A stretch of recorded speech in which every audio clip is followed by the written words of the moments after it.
kidding? Just one shot? They're not all zombies, Doug.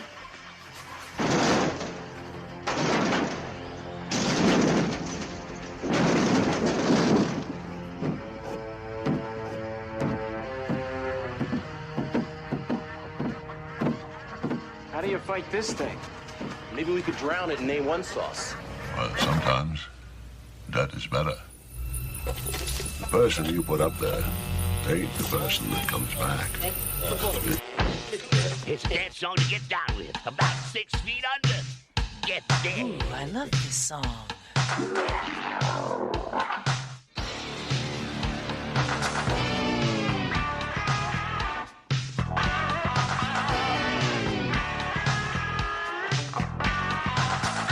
hung up in a grave situation.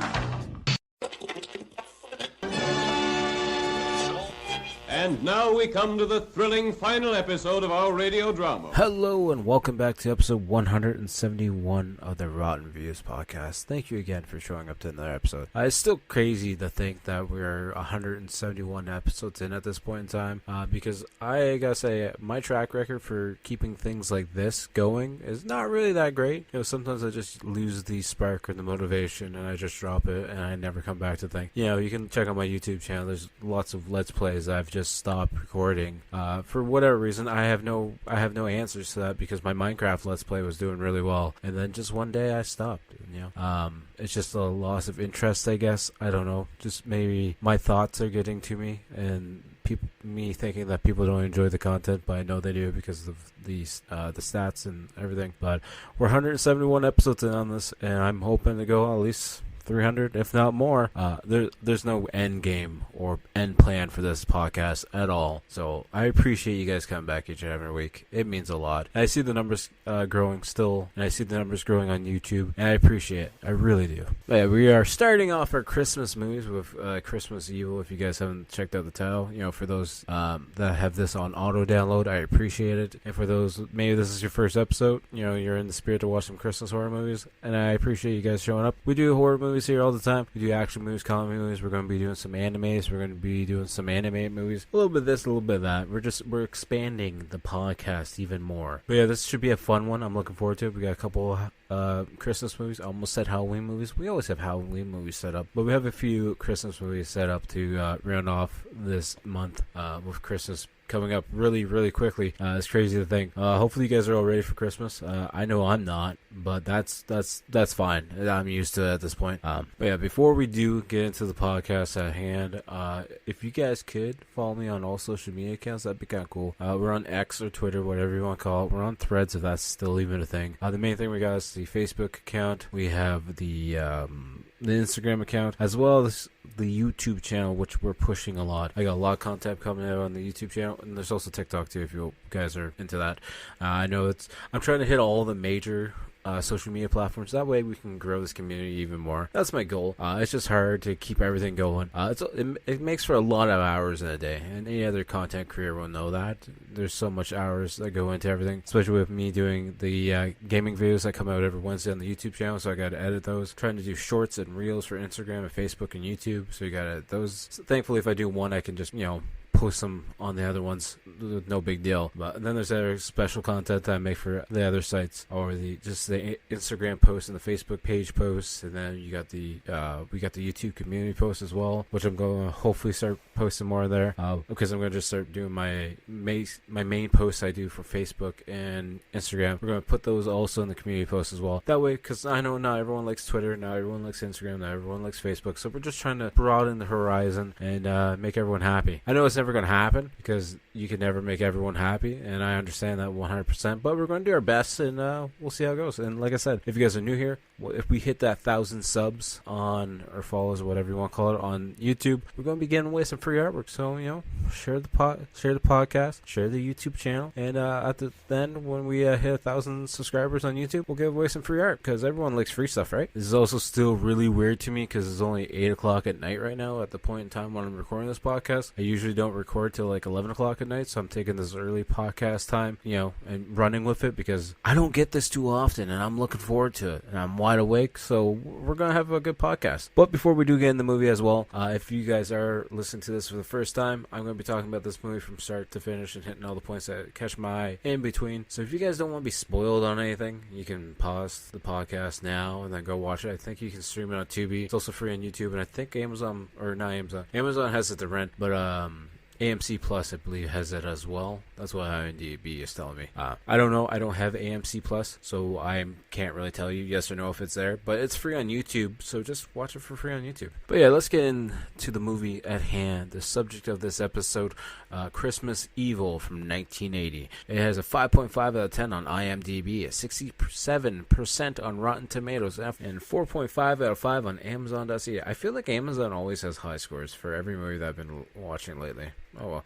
Anyways, apparently 84% of Google's users like this movie. The quick plot rundown on Google is a comical, festive fright. A toy maker who revels in the Christmas spirit suffers a mental break and goes on a Yuletide killing spree. Their initial release date was November 7th, 1980, directed by Lewis Jackson, and it had a budget of apparently $850,000. But we're going to go back to the director, who's also the writer, Lewis Jackson, who's apparently only done 3 other movies, and this was his last one. Apparently he did The Transformation, A Sandwich of Nightmares from 1974, The Deviates from 1970, and yeah, that's really it. He was also the writer and director on both of those as well.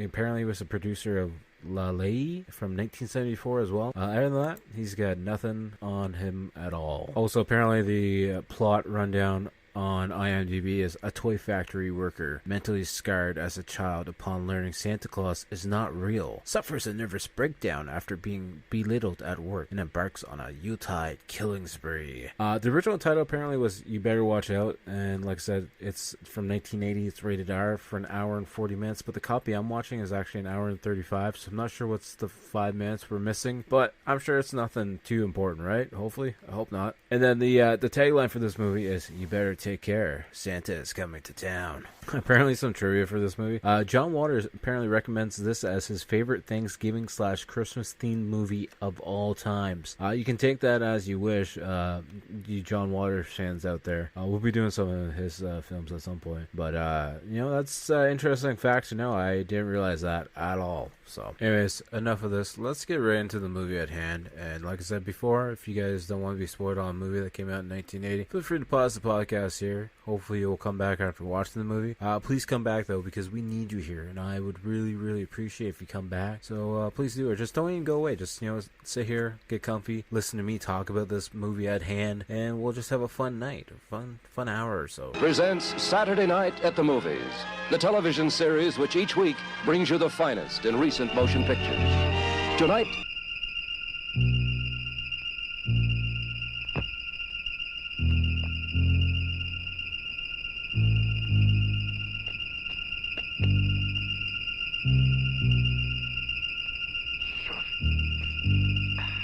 I told you he'd be happy that we remembered him. This Christmas, Santa's going to make everyone happy. The grown-ups and the kids. Christmas Evil, the non-believers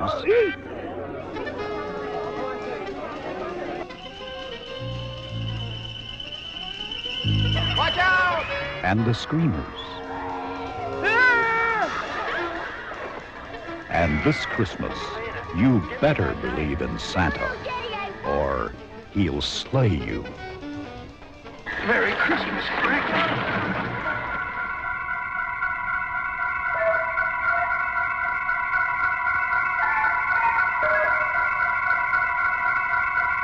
Christmas Evil, the night he dropped in. Movie's starting right off with we see this shot of this house outside. It's a nice fancy house. Looks like it cost a lot of money probably back in the day. Anyways, it's all decked out. Well, not it's fully decked out. It's got crystals lights all over it though. It's got no fancy ornaments by any means. Shame on you. What are you doing with your life? Anyways, it's Christmas Eve 1947 at this point in time when the movie starts out. Then inside the house, we see this two kids on their staircase waiting for Santa to come in. The mom's sitting behind them as well. And then we see Santa come out of the fireplace. And the mom's looking she's all happy and smiling at first.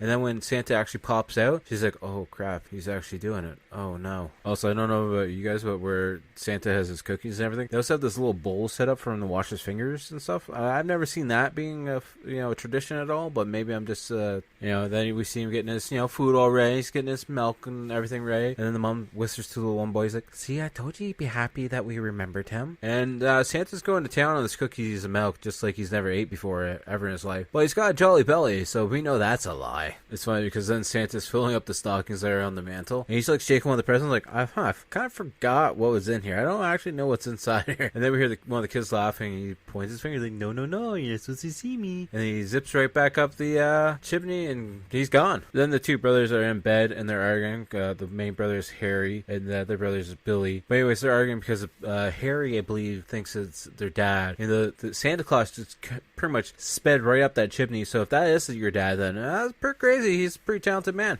Anyways, then Harry can't sleep, so he decides to take a little walk, and he starts walking downstairs, and that's when he sees Santa Claus starting to feel up his mom. Yeah, bet you didn't expect that to be happening, did you? So then Harry, traumatized, turns up and runs all the way up the stairs, which it seems like he had a lot more stairs to run up than he did down, but, it's besides the point, it's fine. Anyways, he runs up into what might be the attic, or might be the same floor he was sleeping on. Anyways, you see a Christmas snow globe off in the corner, and it's kind of like what catches your eye, because then he goes and sits on a trunk just holding this snowball or snow globe. Why did I say snowball? Snow globe, and he's crying about it. He's like, Santa's a lie, man. And then he smashes it on the floor. Anyways, Mom and Santa don't hear the smash because it must be high up in the ceiling somewhere. So then little Harry's like, I got this snow globe that's crashed. I'm going to pick up the glass and just cut between my fingers because I got nothing better to do. And then the intro credits start to come on. We see the Christmas Evil font, which is kind of weird. And then the other intro credits are really in a weird art style at the beginning. They get a little bit easier to read later on. But there's like 3 different font styles in the beginning of this intro credits, so I could use a little bit of work. That's just the artistic side of me speaking, though. What do I know? I don't make movies. Then again, neither did this guy really. He only made 3, but yeah, we'll stop nitpicking. And then we just cut to present day, where we see someone asleep in a Santa outfit on his bed, and this alarm with a carousel goes off, and it's like a Santa mobile carousel. Really weird, but I guess maybe he's Santa Claus. Not really.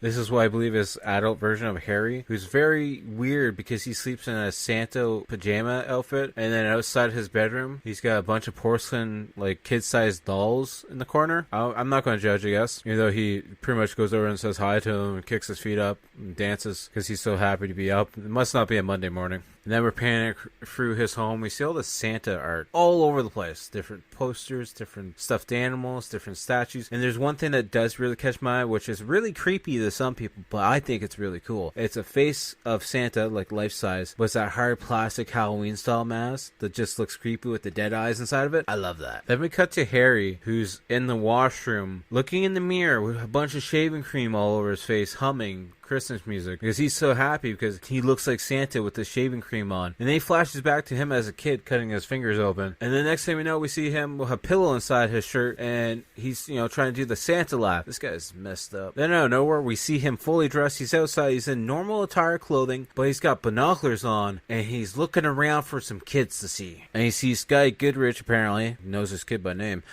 bringing up the garbage, putting the garbage can. He's like, good boy, good boy. Then he's looking around, and he sees this girl named Susie, who's sitting on her bed. And then we pan over and we see Oscar, and he's not very happy with what he sees Oscar doing, because Oscar's sitting on his bed with a Penthouse magazine cutting out the nudes. I think his name was Oscar. It was Garcia or something. Maybe it was because when he shows the book, because he runs to his home and he has a book with all the kids' names inside of it, and he's writing paragraphs on the kids. So this is when he's writing in about Garcia. I wonder why he hasn't done any other movies. This movie's taken a very creepy stage already. for the time period and being like a creepy stalker pedophile type. I know he's trying to be Santa, but he's not Santa at all. I don't see any elves working for him. And then cue in the elves, because we cut to the Jolly Dream toy factory. Literally, the toy factory's font is in a Christmas style font that looks like it's painted like candy canes, and we see inside a bunch of people in green suits with painting nutcrackers and other various toys. Also, there's old Coca-Cola can off in the background. I'm not sure if it's supposed to be there or not, if they paid for that or not, but it's there. And we see Harry giving a speech to a bunch of the workers while they're sitting down just trying to have some sandwich and being like, you guys don't have the feeling to make a good toy. You never had that joy of making a good toy. You got kids, don't you? You want to make those kids happy and give them a good toy that they're going to be proud of and happy to play with. And of course, all the guys working, they're like, yeah, sure, whatever. No big deal. Just toys, just kids. They're ungrateful bastards anyways. And then we find out that Harry got promoted. He's not working the line anymore. He's not too happy about it because he likes working the line because he gets to be hands-on with the toys. And that's when we see one of the guys working there. He's trying to, get someone to cover his shift that night because apparently him and his wife are going away for the weekend. She wants to leave early because, gotta make the wife happy. And when Harry's sitting in his office, behind him, he has a giant-ass poster of Santa saying, "If it's not a jolly dream, it's not a dream." As he's got an evil-looking look on his face.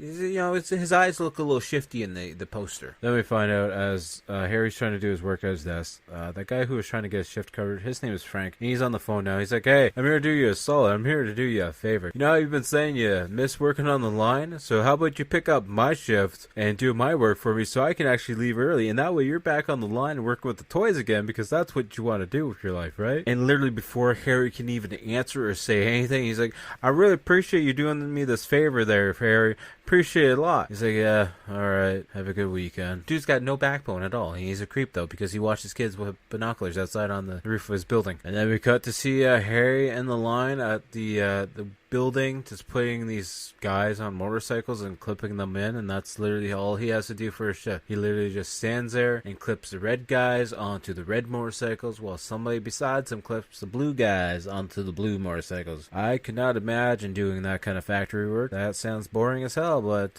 yeah, I got nothing. I got no positives. Now the shift's over and we just see Harry leaving work with everyone. It's dark. I don't know what time it is now, but it's super dark out. And he's just walking by the Odd Couple Lounge.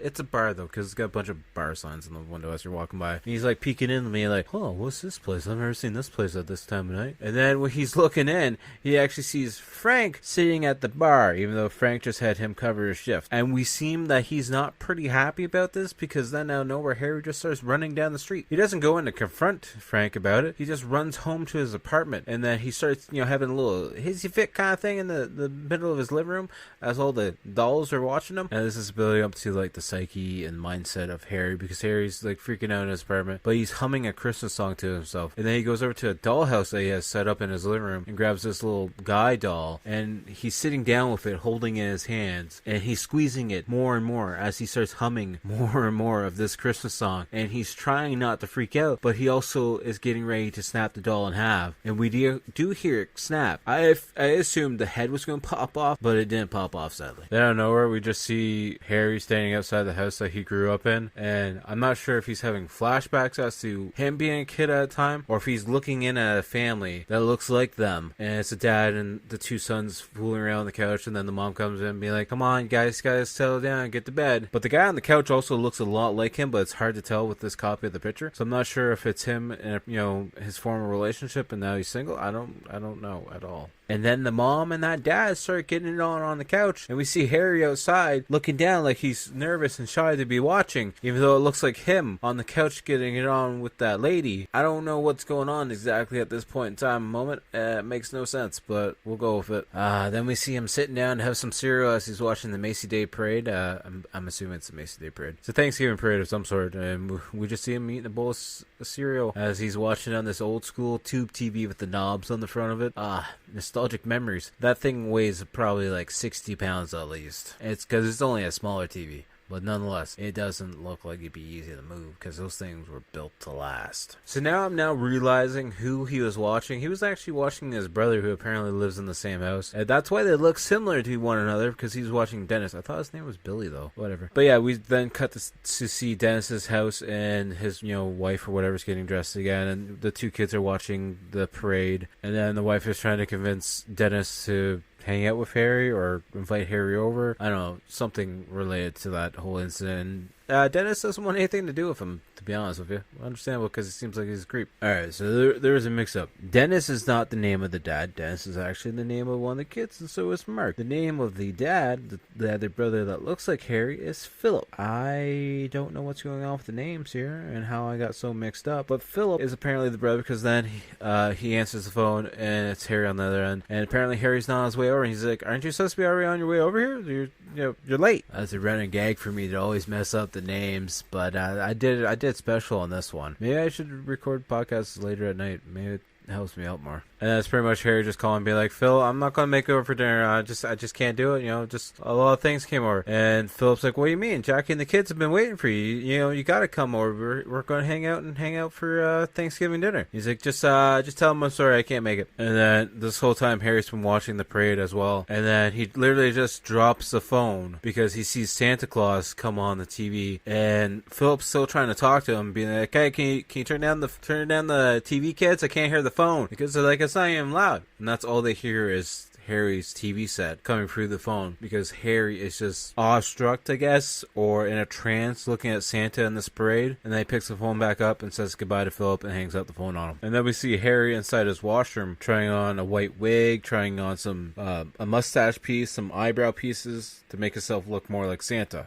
And then we see, for whatever reason, Harry's adding some padding to his legs, and he's making his own Santa suit, so he's adding padding to himself, because instead of eating a lot of food and actually gaining the weight naturally, he just wants to put some padding in his suit to make himself look more like Santa. Us other fat people had to work for it the hard way, eating ourselves with depression. That's a joke. It's fine. Don't worry about it. And then, of course, Harry has a pedo van of all things. It's not white, though, at least. And he's inside his garage painting a sled on the side of it, of all things. Because he's going on his own killing spree in his own little Santa sled. And then we see this really hideous Santa in a store. It's animatronic, but he's in a silver suit, which makes no sense whatsoever. So he can kill that Santa. That's fine. I don't care if that one dies. And then we see Harry walking down the street, carrying a bag of groceries. And there's kids across the street on a step. And he's just, the kids love him. They just keep talking to him, and he's all happy to hear what they've been wished for. One kid wishes that he's a principal, so he can throw whoever he wants. Another kid wishes that he was a firefighter, and then Garcia wishes for something, and Harry just gives him the evil look, being like, I don't like you. You look at Penthouse magazines. Then we cut to Harry back at home, where he's opening up this giant-ass book he's got of all the bad girls and boys in the neighborhood, and he comes to Moss Garcia. That's the one that was looking at the penthouse, and he's like, he throws rocks at dogs, use profane language.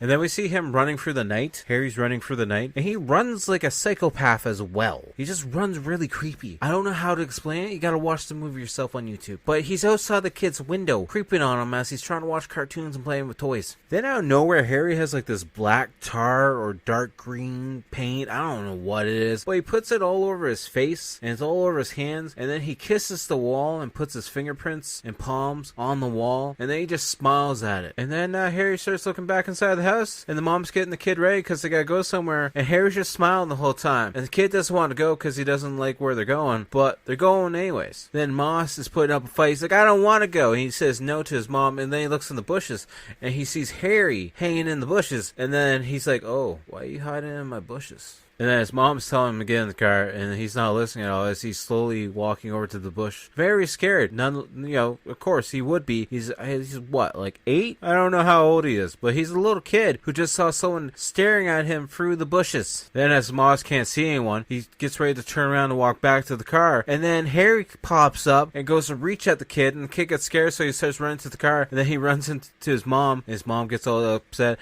And then his mom just bitch slaps him. Back in a different time, guys. Just a different time. time. We can't do that nowadays. You can get in trouble for yelling at your kids too loud. And then it's the next morning, we see Harry waking up in his Christmas pajamas yet again. I will give it to him. He always wakes up happy, though. He's never sad, doesn't look disappointed that it's another day that he's alive. He's always just happy and chipper to wake back up. And as soon as he's awake, he's inside his like little workshop making something with what looks to be tar, and he's pouring it into molds. I'm not sure what the heck he's making at all, but it's probably not good for any of the bad kids or his coworkers that he doesn't like. So he's making molds. He's making molds for like Nutcracker soldiers, and he's got a bunch of other toys hanging around this wood shop. And he's got like the monkey that claps with the cymbals, but he's also got this like doll that's got the strings attached to it that's holding a shotgun. Not a kid's shotgun, not a toy shotgun, an actual shotgun by the looks of it. And then we cut to the Jolly Dream Christmas work party where they're doing Christmas and New Year's all in one shot, because why not? Let's just get it all done and over with in one shot. And we just see Harry, fixing his hair, looking in the mirror, just trying to get all ready for work, or the work party I should say. He wants to be like the hit of the party, or he probably just wants to sink off into the corner somewhere where nobody's going to talk to him. I mean, that's my personal opinion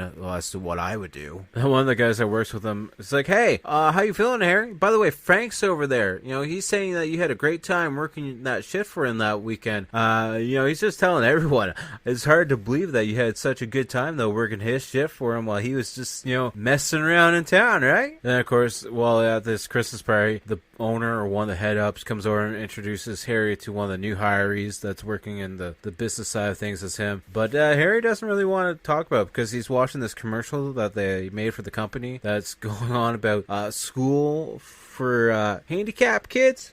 They used a hard R word, which I was a little bit surprised.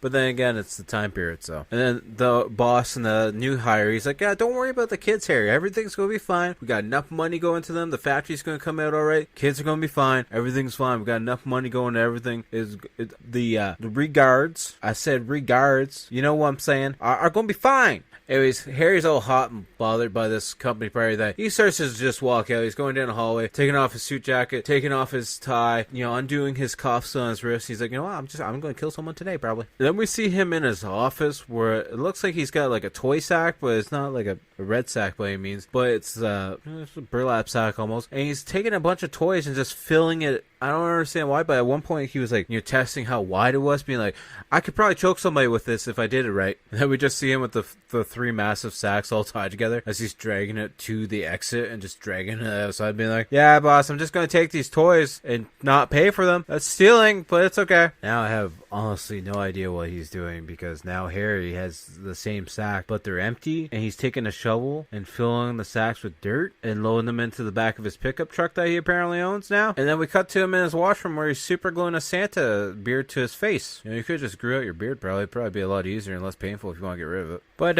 he's got the beard super glued to his face now. He's having yet again, mental breakdown. But from happiness this time, by the looks of it, I think, maybe. And then he just starts laughing in the mirror, saying, it's me, it's me. And the laughing just continues and continues. And is now Christmas Eve. And we now see Harry in his full-on Santa attire, but instead of having a sack with him, he has a giant-ass butcher knife, and he's cutting a bunch of presents up, or cutting a few presents up. I don't understand what he's really doing at this point in time, but he's putting his little soldier guys that he's been making underneath this Christmas tree as well. And one of the presents he cuts open, he looks inside, and he's like, hey, it's a toy set I make at work. It's the red guy and the blue guy on the bike, and he somehow, with the one slice of that present, cut their heads off. And he literally just leaves out the front door of this home, because apparently back then they didn't lock their doors at all.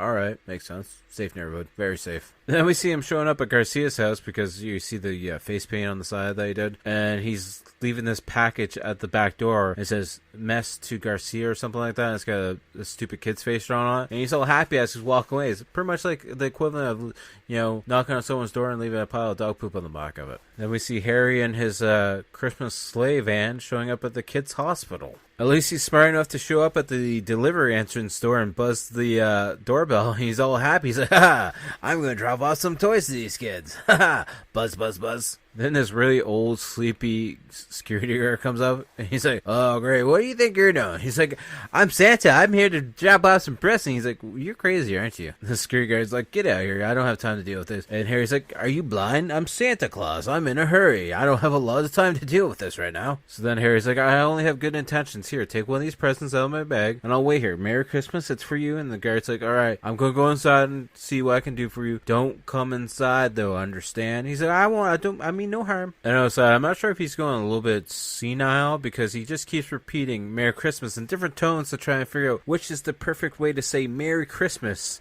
He's looking around a lot, being like, I don't know what I'm doing at this point in time in my life. And then as he's doing it, he starts laughing, it starts to snow a little bit more, and then two doctors come out. He's like, "Where'd you come from? Did you get lost somewhere? Did you escape from somewhere? Where'd you come from?" And then he opens up the back door of his van. He's like, "Look at all these presents I got for all the kids inside." And one of the nurses goes inside to get a bunch of them, the rest of them. And he's like, "Well, who donated?" He's like, "Dad, don't worry about who donated. Just someone who didn't realize they're doing a good deed when it needed to be done." So all these nurses and stuff just don't give two shits, because they just start grabbing all the presents, taking them right inside. No paperwork needs to be done, nothing at all. Could be all stolen stuff, but that's fine. And when one of the nurses gives him a kiss on the cheek, and he's all happy and jolly about it, yelling Merry Christmas as he gets in his van and drives away. Nobody else thinks that's creepy? He's driving away in a van? Okay, it's fine. I guess stranger danger, especially in a van, wasn't really that big of a deal back then. Then we see the boss and the new guy that they're hiring sitting in church, listening to the ceremony or whatever, and they're trying not to fall asleep. And then we see Harry outside with his sack of toys, his little army guy sitting in the sack of toys, waiting for everyone to come out. And then everyone starts coming out of the church, and a couple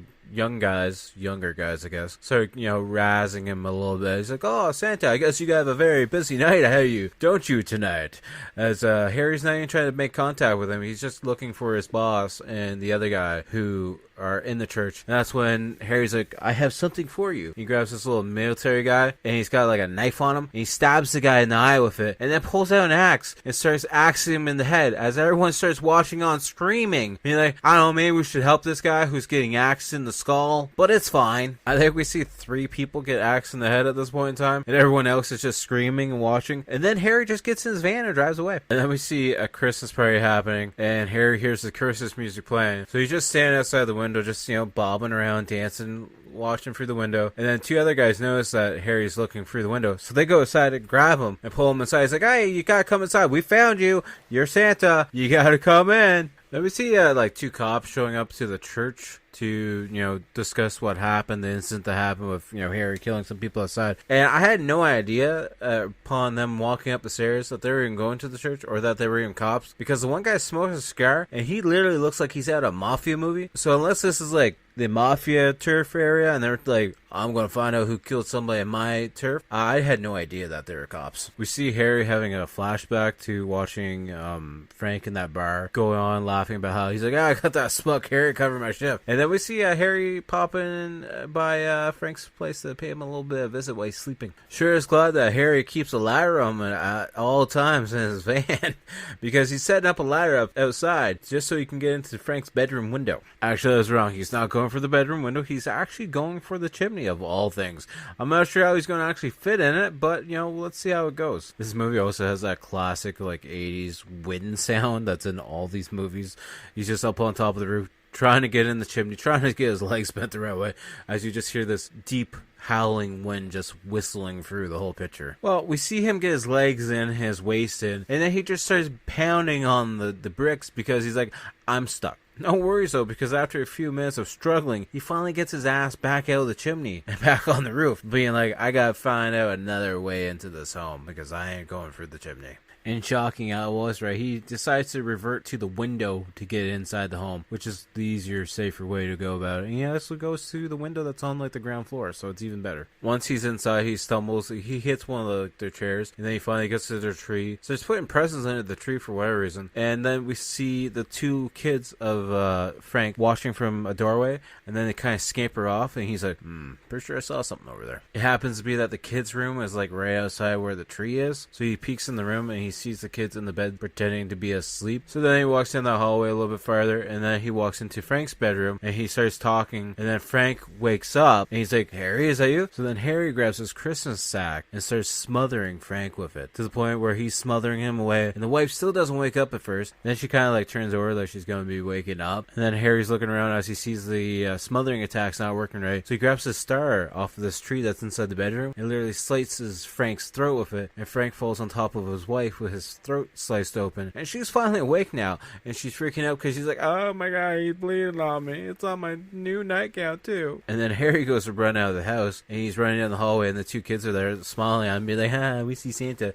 And then they hear their mom crying and screaming because, you know, their dad's now dead. So then Harry runs out the front door and gets his van and drives away. And now we cut to Christmas Day, and everyone's happy, right? And we cut to Phil's house where he's, you know, freaking out a little bit because Harry's not there, and Harry's always been there for Christmas Day every year, and he has no idea what's going on with his brother right now at this moment. And then on the news, we see it cutting to the church and saying how St. Nick came here and killed some people in the crowd. And Philip's a little bit confused watching it, being like, St. Nick, huh? And then that news reporter on the TV keeps discussing other things that happened and how another man was murdered in his bed, sleeping next to his wife. And Philip is freaking out. He's like, I gotta hear this. I gotta understand what's going on. How is Santa Claus, St. Nick, going on a killing spree on Christmas Eve? And then we have Philip freaking out with his wife. He's like, you don't understand. I've wanted an older brother, someone I could look up to, and I'm his keeper because he's mentally crazy and he doesn't know what the hell is going on. And I just want an older brother that I could look up to that could help me out instead of it being the other way around. And then it's Christmas Day, like I said, and we see Harry waking up in the Santa suit in the back of his van with a bunch of stuffed animals and toys all around him. And he's waking up, he's like, oh,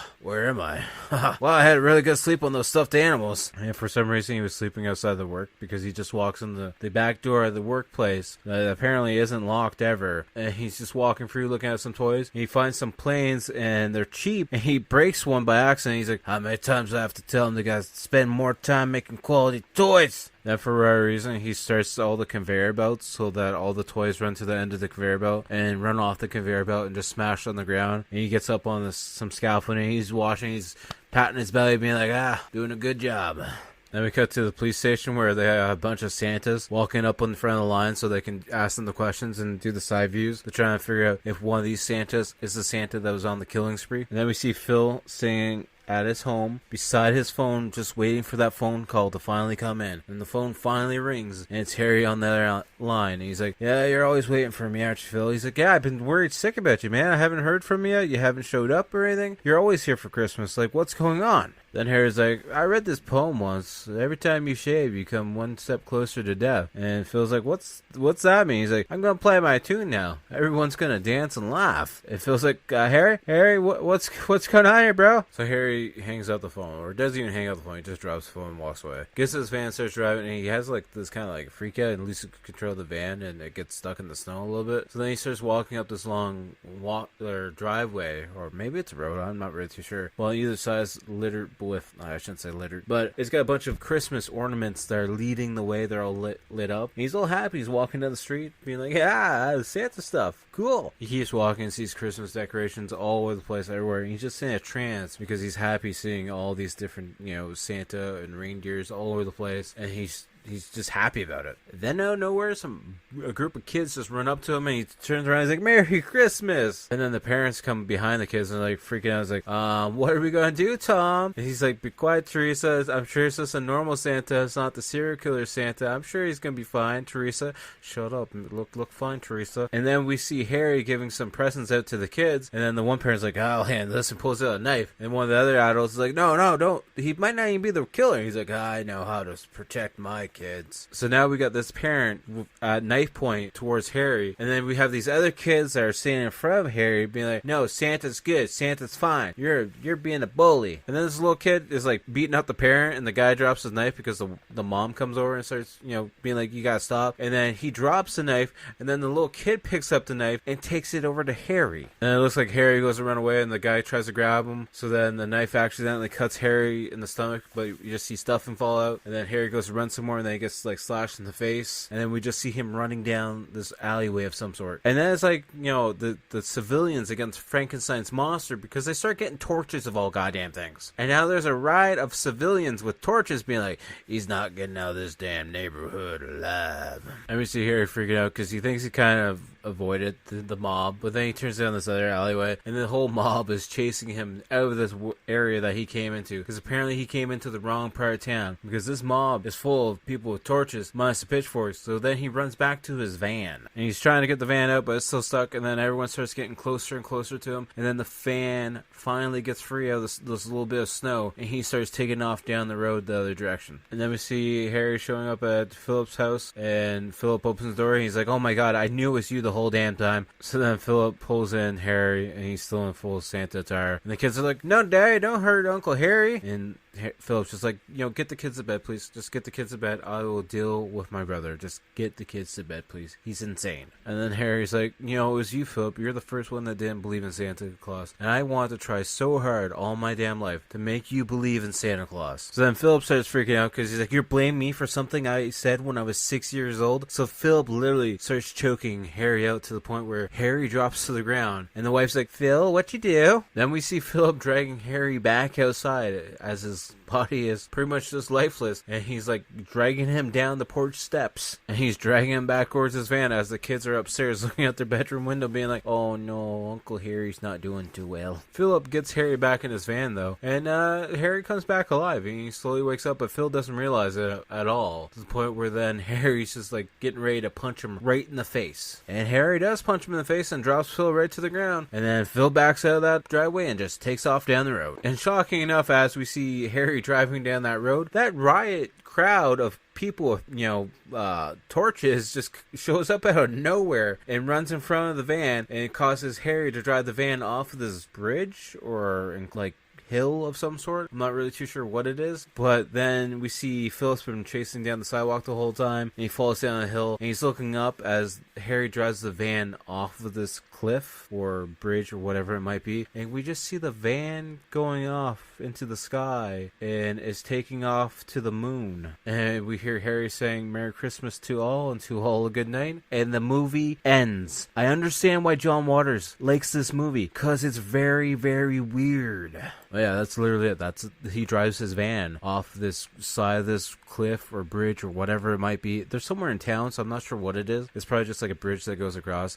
Anyways, yeah, he drives it right off and drives to the moon with it. As we hear like reindeers and we hear the bells, you know, going on, like your reindeer bells going off. Yeah, it's a weird movie. I'm glad I watched it. This was definitely a first time watch for me. I don't know if I'm going to revisit anytime soon. I love the cover image though that's on YouTube, like the thumbnail, like the Christmas Evil thumbnail. It's got that old school Norman Rockwell artwork to it, or style to it. Looks really cool. It's a very unique movie. On the Rotten scale, I'm going to give it a 6.5 out of 10. Yeah, definitely watch it if you're into Santa related psychology horror. I'm not sure really what to describe it as. It's unique, that's for sure. I'm glad I watched it though. Yeah. Which brings us to our movie we're going to watch next week. So I want to watch this because I just watched it with the family not so long ago, actually a couple days ago at this point in time of this recording. This is a Christmas movie that I watch each and every single year, and it's an actor who was taken too soon, in my opinion, because he didn't do nearly enough movies. We're going to watch a Jim Varney movie. We're going to watch Ernest Saves Christmas, which you can watch on Disney+. Definitely go check that out.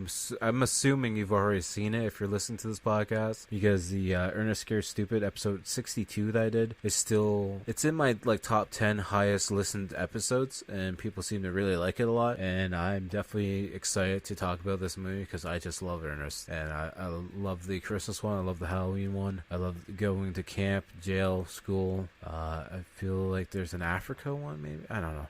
It's been a while. I know I have a whole box set of them as well, but I know it's on Disney+, so we'll just watch it on Disney+. But yeah, get ready for that one. As always though, check out the outro band, Toronto-based horror band, Blood Opera. Their newest song will be at the end of this episode. All their links will be down below. You can find them on SoundCloud, Instagram, Spotify, YouTube, Facebook, pretty much anywhere and everywhere. And check out their Etsy shop as well, because they sell a lot of cool stuff. Maybe pick up some cool Christmas swag for that special loved one in your life. And as always, make sure to check out all my social media links as well. They'll be linked all down below in the description as well. But it's just at Typhonstein, pretty much on anywhere and everywhere. We got the TikTok, we got X, we got Threads, Instagram, the Facebook page, and then the main thing that we're pushing is that YouTube channel where we got the weekly gaming video coming out every Wednesday. We're doing a Let's Play series right now of Yakuza Like a Dragon. It's a first play, and we're going to be playing that one all the way through. We also have various shorts coming out. I try to get like 4 or 5 shorts out a week, and then we have some live streams. I've been doing live streams on YouTube as well. I've been doing the new season of Fortnite on YouTube, so definitely go check that out. Seems to be some people are enjoying it. I've had some people coming out for the live streams, so I appreciate that a lot. And yeah, we have a bunch of other videos coming out every now and then, and other episodes of the podcast. So hopefully you guys will check out that. Hit that subscribe button, leave a like on the videos, leave a comment, and yeah, I'll talk to you guys all later. Peace.